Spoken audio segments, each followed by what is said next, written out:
I have always been fancy about OnePlus smartphones and have no shame telling that, even despite the fact that they were without top features kinda like in A brands. What do you know, this year the situation has changed and we've got something that can be called the flawless first-grade smartphone. They say it. But I understand that YouTube is filled with millions of reviews on OnePlus 8 Pro, so today I'm sharing with you our thoughts only about its shooting capabilities, as this topic is seemingly everlasting with tons of different modes, weather conditions and objects, so I hope that you will find it useful. Mine is Bogdan, welcome to TFellas, and let's start with photos. So the main set of cameras consists of a wide-angle lens for 48 megapixels, a super wide-angle one with the same resolution, and a telephoto lens with 8 megapixels. By the way, the website defines zoom-in type as hybrid, without details, whatever that means for us. But better see the zoom photo examples. I can say that the total quality is below average flagship, as these photos do not impress much. In good lighting, they are not bad, come out without perspective distortions, with acceptable clarity, but the colors often seem to be faded, and the noise of the picture at the slightest crop is just striking the eye. If to set the dreams of the best camera ever aside, then I can safely say that the most people do not really need a telephoto cam, and especially a top-notch telephoto. Therefore, in my humble opinion, this one will do well and better remain as an additional option. Anyway, if to be objective, the same P40 Pro laughs in the face of OnePlus 8 Pro telephoto, beating it in all directions.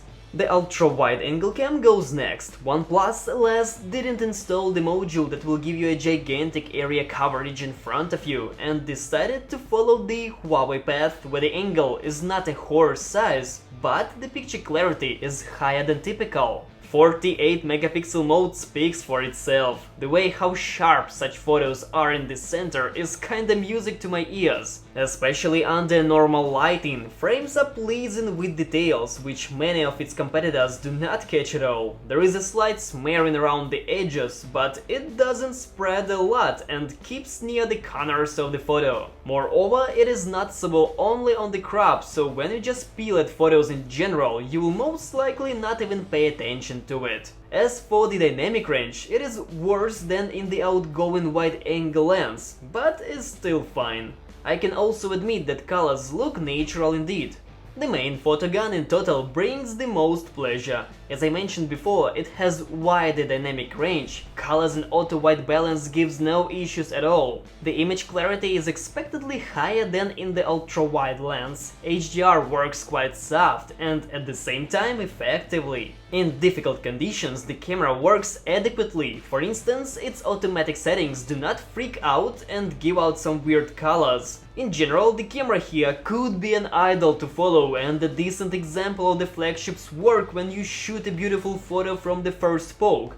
But as always, there is one drill: the clarity. If shooting something in distance, it's amazing without questions, and if you want even better, I remind you about 48 megapixel mode. But on close-ups you should expect next problems. When you take a flower and see smearing and chromatic aberrations around it, well, fine, it's either an artistic technique or you want it that way. But when taking a picture of something flat on the verge of the minimum focus and distance, this rubbish can be seen everywhere except the center of the photo. I was asking myself, what the hell, as when shooting ID or driver license at first I thought that it was me who crooked everything due to a narrow depth of field. Then, cause it was a dirty lens, even thought I turned on a portrait mode, but in the end the truth was cruel. Personally, I do not find it disastrous. The same document can be taken from afar and then cropped, because resolution gladly allows it. But in general, this is of course not a heartwarming. Speaking of a night mode, it's only present in the main and ultra-wide cams.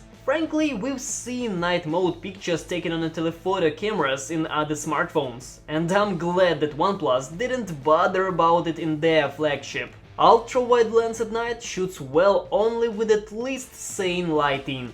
The darker the scene, the smoother picture comes out, but in any case, it is worth trying to take photos on it. Results, although they do not reach the main camera, nevertheless turn out to be in a nice shape. The main photo lens pleases in almost all respects. With it you get clarity, some night atmosphere and the possibility to shoot close-ups without any fear. The only time this camera let me down was in really dark conditions when it simply couldn't focus on anything, and even with this, for instance here, it managed to capture the spotlight that was basically the main goal. I must also add that the night mode in this smartphone is the fastest gun in the Wild West. It was more comfortable to shoot on it than in any other flagship of this year. Also, it is fine to take video clips at night. And if you stop jerking the camera and walking quickly, you will most likely to be pleased with the result.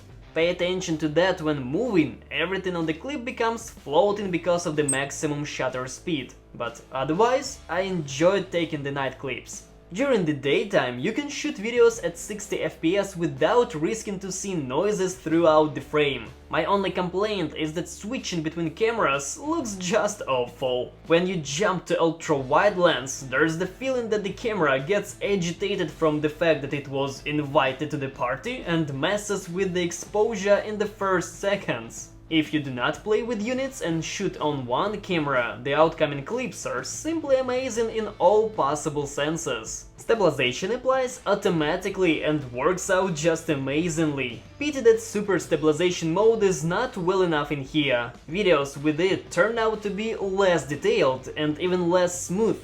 So I certainly find the stock stub much more applicable. In poor lighting, cameras also do not fail. Even on ultra-wide lens, when shooting with studio light, the clips turn out to be quite nice.